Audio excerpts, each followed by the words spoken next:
हर इंसान के जिंदगी में एक ऐसी घटना जरूर घटती है जिसे वो चाहकर भी जिंदगी भर बोल नहीं सकता। मेरा नाम है धीरज सालुंके और मेरे साथ भी एक ऐसी ही घटना घटी है जिसे मैं पिछले 18 साल से बोल नहीं पा रहा। ये बात है 2005 की, जब मैं मेरी आई के साथ लातूर से बोरगांव गांव शिफ्ट हुआ था। बोरगांव मेरे आजूबा का यानी कि मेरी आई के बाबा का गांव था। तब मैं 18 साल का लड़का था। मेरे पापा ने एक पराई औरत के खातिर मेरी आई को छोड़ दिया था। तभी से मैं आई के साथ रह रहा था और उन दिनों ही मेरा लातूर में बाइक एक्सीडेंट हो गया था, जिसके बाद ठीक होते ही हम दोनों लातूर छोड़कर बोरगांव शिफ्ट हुए थे। परिवार में अब सिर्फ मैं और आई दोनों ही बचे थे, क्योंकि आजूबा और आजी चल बसे थे और मेरी आई आजी आजूबा की इकलौती संतान थी। उनके जाने के बाद उनकी सारी प्रॉपर्टी मेरी आई के नाम हो गई थी। मेरे आजूबा उस गांव के पाटिल थे। उनका वाड़ा गांव के बाहर खेतों में था। हम दोनों उस 2 मंजिले वाड़े में रहने लगे थे। मुझे पहले से ही दूसरी मंजिल के कमरे पसंद थे, इसीलिए मैंने दूसरी मंजिल का एक कमरा ले लिया। वाड़े के पीछे एक तालाब था। उस तालाब तक जाने का रास्ता बगीचे से गुजरता था। मैं रात दिन खिड़की में बैठकर बाहर पड़ रही बारिश का आनंद उठाता था। लेकिन कुछ ही दिनों में मुझे उस बगीचे में अजीबोगरीब लोग दिखने शुरू हो गए। एक रात में खिड़की में बैठे हुए बारिश चल रही मूसलाधार बारिश देख रहा था, लेकिन तभी मैंने देखा कि एक अजीब सी औरत खिड़की के नीचे खड़ी हुई है। वह मेरी तरफ गुस्सैल नजरों से देख रही थी। उसकी आंखों के नीचे काले घेरे थे और अजीब बात तो यह थी कि उसका गला कट चुका था और उससे खून बह रहा था। मैं ये देखकर बहुत डर गया। तभी वो औरत बहुत जोर से चीखी। उसकी चीख इतनी डरावनी थी कि मेरी रूह कांप उठी। तब मैं नीचे आई के पास भागते हुए गया। मैंने उसे बताया कि एक अजीब सी औरत मेरे कमरे के खिड़की के नीचे खड़ी है। लेकिन जब मेरी आई कमरे में आई और उसने नीचे देखा तो उसे वो औरत कहीं नहीं दिखाई दी।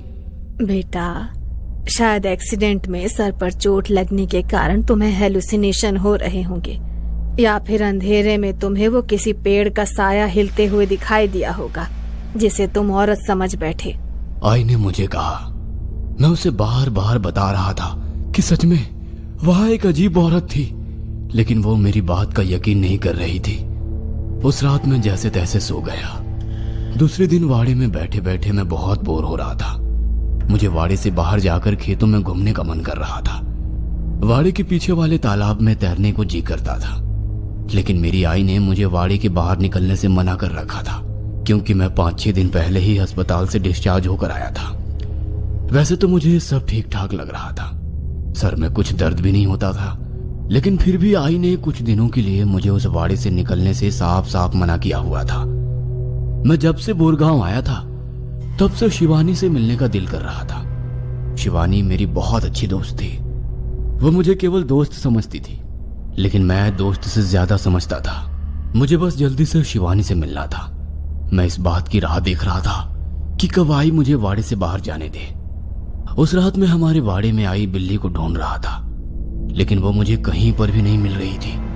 मैं अपने कमरे में गया और बेड पर लेट गया, लेकिन सारा दिन बेड पर लेटकर मैं बहुत ज्यादा पक चुका था।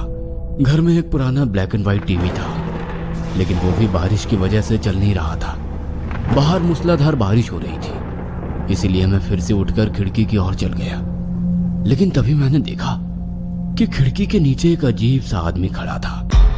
उसका गला भी कल वाली औरत की तरह कटा हुआ था और उससे खून निकल रहा था। और अजीब बात तो ये थी कि उसके हाथ में मेरी बिल्ली थी। वो आदमी गुस्सैल नजर से मुझे देख रहा था। तभी उसने अचानक से बिल्ली का सर मुंह में डालकर किसी गाजर मूली जैसा चबाया। यह देखकर मेरे रोंगटे खड़े हो गए। मैं फटी आंखों से उसकी तरफ देख रहा था। तभी उस आदमी ने बिना सर वाली वो मरी बिल्ली मेरी तरफ फेंकी और वो मेरे छाती से आकर टकराई। मैं जोर से चिल्लाया और नीचे आई की तरफ भागता चला गया। मैंने उसे मेरे साथ घटी सारी घटना बता दी। आई मेरे कमरे में आई। उसने फर्श पर मरी बिल्ली देखी और उसने खिड़की के नीचे झांक कर देखा और कहा, यहाँ से चले जाओ और तुम्हारे मालिक से कह दो कि हम ये वाड़ा और प्रॉपर्टी छोड़कर कहीं नहीं जाएंगे। हमें अकेला छोड़ दो। वो खिड़की से नीचे देखते हुए चिल्लाई और उसके बाद खिड़की बंद करके मेरी तरफ आई। आई वो आदमी कौन था? मैंने मेरी आई से पूछा। वो मेरे बाबा के भाई का पालतू कुत्ता है। वो नहीं चाहते कि तुम्हारे आजू बाकी प्रॉपर्टी मेरे पास रहे। उन्हें लगता है कि उनके जाने के बाद इस वाड़े पर और खेतों पर उनका और उनके बेटों का हक है। इसीलिए वो हमें डरा रहे हैं। इसलिए तुम बिल्कुल मत डरना। आई ने मुझसे कहा। इस पर मैंने कहा, लेकिन आई, मुझे तो वो लोग जिंदा नहीं लग रहे हैं। ऐसा लगता है कि वो मरे हुए लोग हैं। मैंने आई से कहा, नहीं बेटा, मरे हुए लोग वापस कभी नहीं आते। ये भूत वूत आत्मा ऐसा कुछ नहीं होता। तुम सो जाओ और खिड़की से दूर रहना। आई ने कहा और वो मुझे सुलाकर चली गई। लेकिन 4-5 दिन बाद एक रात मैं बेड पर लेटे लेटे सोने की कोशिश कर रहा था। तभी मेरे पेट पर कुछ गिरा। मैंने उठकर देखा तो मेरी मरी बिल्ली थी। उसे देखकर मैं बहुत ज्यादा डर गया क्योंकि मैंने उसे मरते हुए देखा था। लेकिन मुझे समझ नहीं आ रहा था कि वो वापस कैसे आई। वो बिल्ली मेरी तरफ देखकर म्याओ म्याओ किए जा रही थी, लेकिन मैं डर गया था। इसलिए मैंने उस बिल्ली को जोर से लात मारी और वो बेड से नीचे गिर गई। नीचे गिरते ही वो खिड़की में चढ़कर बाहर कूद गई। मैं खिड़की बंद करने के लिए खिड़की की तरफ भागा। तभी मैंने देखा कि वाड़े के पीछे मेरी आई की एम्बेसडर कार आकर रुक गई। मैं चुपचाप नीचे देखने लगा। आई हड़बड़ी में कार से नीचे उतरी। वो डिक्की की तरफ गई। उसने डिक्की खोली और एक आदमी की बॉडी बाहर निकाली। उसके हाथ पैर बंधे हुए थे और फिर वो उसे कंधे से पकड़कर घसीटते हुए आम के बगीचे में ले गई। शायद वो उसे तालाब की ओर ले जा रही थी। मुझे कुछ भी समझ नहीं आ रहा था कि वो आदमी कौन है और मेरी आई इतनी रात गए उसे डिक्की में बांधकर क्यों लाई है और वो उसे घसीटते हुए बगीचे में क्यों ले गई। मुझे महसूस होने लगा कि कुछ ना कुछ तो गड़बड़ है। इसलिए मैंने चुपचाप आई का पीछा करते हुए वो क्या करने जा रही है ये देखने का फैसला किया और इतने दिनों में पहली बार वाड़े से बाहर निकला। मैं चुपचाप से उसी रास्ते से तालाब तक पहुंच गया। मैंने एक पेड़ के पीछे से देखा कि तालाब के किनारे एक अग्नि जल रही थी। आई ने उस आदमी को एक लकड़ी के पिटारे के सामने लेटा दिया था और वो कुछ मंत्रों का जाप कर रही थी। वो मंत्र और आई की आवाज बहुत ही डरावने लग रहे थे। तभी आई ने बगल में पूजा किया हुआ चाकू उठाया और दोनों हाथों से पकड़कर वो चाकू उस आदमी के गले में घोंप दिया और फिर बड़ी आसानी से उसे घुमाकर उसका गला काटा। उसके बाद उसने गले से निकलता खून उसने एक कटोरे में भर लिया।